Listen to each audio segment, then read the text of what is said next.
Shalom, salam sejahtera Bapak Ibu Saudara sekalian. Kita bersyukur pada hari ini boleh kembali lagi beribadah untuk memuji, menyembah, dan mempermuliakan Tuhan. Saya berdoa Bapak Ibu Saudara tetap dalam lindungan Tuhan, diberikan kesehatan, kekuatan oleh Tuhan, diberkati oleh Tuhan, baik dalam rumah tangga, di dalam keluarga, di dalam pekerjaan, dan tanggung jawab Bapak Ibu Saudara semuanya. Sebelum kita kembali untuk merenungkan firman Tuhan, saya mengajak kita semua untuk tundukkan kepala, kita bersatu di dalam doa. Terima kasih Tuhan Yesus atas anugerah dan kebaikan yang Tuhan berikan kepada kami semua. Hingga pada saat hari ini kami masih boleh diberikan kesehatan, kekuatan, dan perlindungan daripada Tuhan. Sebentar lagi kami akan kembali merenungkan sebagian daripada firman Tuhan. Kami rindu firman Tuhan boleh benar-benar mengoreksi hidup kami. Firman Tuhan menguatkan dan meneguhkan kami, membawa kehidupan kami untuk semakin hari semakin berkenan kepada Tuhan. Berkati kami semua, berkati hamba-Mu dengan segala keterbatasan hamba-Mu, supaya hamba-Mu boleh menyampaikan sesuai dengan kehendak Tuhan saja. Di dalam nama Tuhan Yesus Kristus kami sudah berdoa dan siap menerima berkat firman Tuhan. Haleluya. Amin. Bapak Ibu Saudara, renungan firman Tuhan hari ini akan bersama-sama kita ambil di dalam Yakobus pasal 5. Yakobus pasal 5 ayat 7 sampai dengan yang ke-11. Yakobus pasal 5 ayat 7 sampai dengan yang ke-11. Saya akan membacakannya untuk Bapak Ibu Saudara semua. Firman Tuhan berbunyi demikian. Yakobus 5 ayat 7 sampai dengan yang ke-11. Bersabar dalam penderitaan. Karena itu saudara-saudara, bersabarlah sampai kepada kedatangan Tuhan. Sesungguhnya petani menantikan hasil yang berharga dari tanahnya, dan ia sabar sampai telah turun hujan musim gugur dan hujan musim semi. Kamu juga harus bersabar dan harus meneguhkan hatimu, karena kedatangan Tuhan sudah dekat. Saudara-saudara, janganlah kamu bersungut-sungut dan saling mempersalahkan, supaya kamu jangan dihukum. Sesungguhnya hakim telah berdiri di ambang pintu. Saudara-saudara, turutilah teladan penderitaan dan kesabaran para nabi yang telah berbicara demi nama Tuhan. Sesungguhnya kami menyebut mereka berbahagia, yaitu mereka yang telah bertekun. Kamu telah mendengar tentang ketekunan Ayub, dan kamu telah tahu apa yang pada akhirnya disediakan Tuhan baginya. Karena Tuhan Maha Penyayang dan penuh belas kasihan. Amin firman Tuhan. Bapak Ibu Saudara yang dikasihi Tuhan, pada akhir-akhir ini selain daripada pandemi virus corona yang belum selesai, kita juga memperhatikan banyak sekali demonstrasi penolakan diterbitkannya atau disahkannya undang-undang Omnibus Law atau undang-undang Cipta Kerja. Bapak Ibu Saudara yang dikasihi Tuhan, setiap peraturan pasti ada kelemahan-kelemahannya. Tidak semua peraturan itu bisa menyenangkan atau memuaskan semua orang. Beberapa ada yang menyampaikan ini hanya menguntungkan pihak tertentu, sementara merugikan pihak-pihak yang lain. Kalau kita mau mencermati, semuanya pasti akan melihat plus dan minus dalam setiap peraturan-peraturan yang ada. Tetapi bagaimana sikap kita sebagai anak-anak Tuhan? Apakah kita akan bersikap seperti mereka yang saat ini ikut berdemonstrasi menolak undang-undang ini? Kita harus memiliki hikmat. Tuhan Yesus memberikan kepada kita Roh Kudus, dan karunia Roh itu salah satunya adalah supaya kita semua memiliki buah Roh. Buah Roh itu sendiri salah satunya adalah sabar. Bapak Ibu Saudara, kesabaran adalah pohon yang bertumbuh atau pohon yang tumbuh di ladang kebenaran dan berbuah kasih yang memberkati pohon itu sendiri dan sekelilingnya. Sekali lagi, kesabaran adalah pohon yang tumbuh di ladang kebenaran dan berbuah kasih yang memberkati pohon itu sendiri dan sekelilingnya. Artinya apa? Bahwa kesabaran itu tidak bisa didatang atau didapat secara tiba-tiba atau datang secara tiba-tiba. Ya. Di dalam hal ini kesabaran itu perlu diusahakan seperti pohon yang tumbuh. Sekaligus kesabaran juga perlu dipupuk. Kesabaran perlu diolah. Kesabaran itu perlu untuk terus-menerus dilatih dari hari ke hari. Di mana? Yaitu di ladang kebenaran yang Tuhan kehendaki. Di dalam hal ini Tuhan menghendaki saudara dan saya kesabaran tadi menghasilkan buah. Dan buahnya itu memberkati kita, bahkan memberkati sekeliling kita. Pertanyaannya, apa itu kesabaran? Kalau kita memperhatikan dalam Yakobus pasal 5, ayat yang ke-8 bagian A berkata bahwa kamu juga harus bersabar dan harus meneguhkan hatimu. Kata kesabaran atau kata sabar disandingkan dengan kata meneguhkan hati. Beberapa orang mengatakan bahwa sabar berarti menahan emosi. Kalau kita menahan emosi berarti kita sedang menyimpan emosi di dalam hati kita. Tetapi Yakobus di sini menyandingkan kata sabar dengan meneguhkan hati. Kata meneguhkan hati bukan berarti kita sedang menahan emosi. Tetapi kata meneguhkan hati ini berbicara tentang seseorang yang memiliki kemampuan untuk mengendalikan dan mengontrol keinginan nafsu dari hatinya. Dalam hal ini termasuk nafsu untuk marah. Ya, nafsu untuk kita melampiaskan hasrat atau keinginan-keinginan kita sendiri. Oleh karena itu, setiap orang Kristen yang memiliki kesabaran daripada Roh Kudus adalah orang Kristen yang mampu mengendalikan, mendisiplin, mengontrol segala nafsu dan keinginannya. Sampai kapan kita bersabar? Di dalam Yakobus pasal 5 ayat yang ke-7, firman Tuhan berkata, "Karena itu saudara-saudara, bersabarlah sampai kepada kedatangan Tuhan. Sesungguhnya petani menantikan hasil yang berharga dari tanahnya, dan ia sabar sampai telah turun hujan, musim gugur dan hujan musim semi." Dalam ayat ini disebutkan bila kita harus bersabar hingga kedatangan Tuhan. Kalau kita memperhatikan di dalam ayat yang ke-8 mengatakan bila kedatangan Tuhan itu sudah dekat. Artinya apa? Kesabaran di sini tidak berbicara tentang kuantitas. Seberapa lama kita mampu menahan kesabaran sehingga ada istilah sesabar-sabarnya orang, ada batas kesabarannya. Yesus Kristus mengajarkan melalui Yakobus bahwa kesabaran tidak ada batasnya.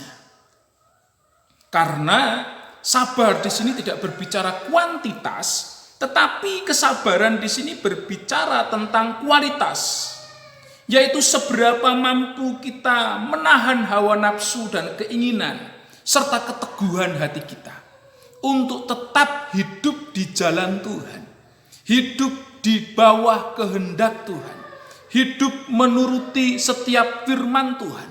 Sampai kapan? Sampai kedatangan Tuhan. Sampai hidup kita disempurnakan seperti kehendak Tuhan. Lah, kalau begitu pertanyaannya, bagaimana kita bisa bersabar sampai pada kedatangan Tuhan?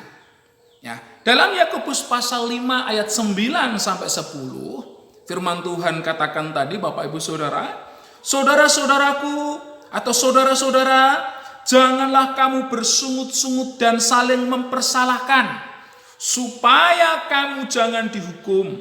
Sesungguhnya hakim telah berdiri di ambang pintu. Saudara-saudara, turutilah teladan penderitaan dan kesabaran para nabi yang telah berbicara demi nama Tuhan.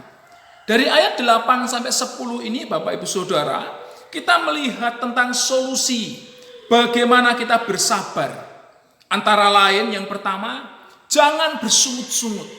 Kata jangan bersungut-sungut di sini Bapak Ibu Saudara ternyata berbicara tentang bagaimana kita bisa menahan emosi kita. Jangan kita mengumbar emosi kita. Jangan kita melakukan kudeta. Jangan kita melakukan perlawanan. Jangan kita terus-menerus berdemonstrasi. Bapak Ibu Saudara, demonstrasi adalah hal yang diizinkan di negara demokrasi. Tetapi kekristenan mengajak saudara dan saya untuk mampu mengendalikan keinginan-keinginan, hanya sekadar ingin melampiaskan hasrat kita. Jangan bersungut-sungut, berarti jangan kita suka mengkudeta, melawan setiap aturan. Yang kedua, bagaimana kita bersabar? Ayat 9 sampai 10 tadi mengatakan, jangan saling mempersalahkan. Saat ini mahasiswa, buruh, dan lain-lainnya mempersalahkan pemerintah. Dan demikian juga ada oknum-oknum tertentu yang kemudian mempersalahkan juga. Mahasiswa mempersalahkan, buruh, dan lain sebagainya. Tuhan mengajarkan kepada kita jangan saling mempersalahkan. Masing-masing kita harus mampu mengoreksi dan melihat ke dalam diri kita. Apa yang menjadi kekurangan-kekurangan kita? Apa yang menjadi potensi-potensi kita? Apa yang menjadi tantangan-tantangan kita? Sehingga ketika kita mampu melihat ke dalam diri kita, kita akan bersifat objektif.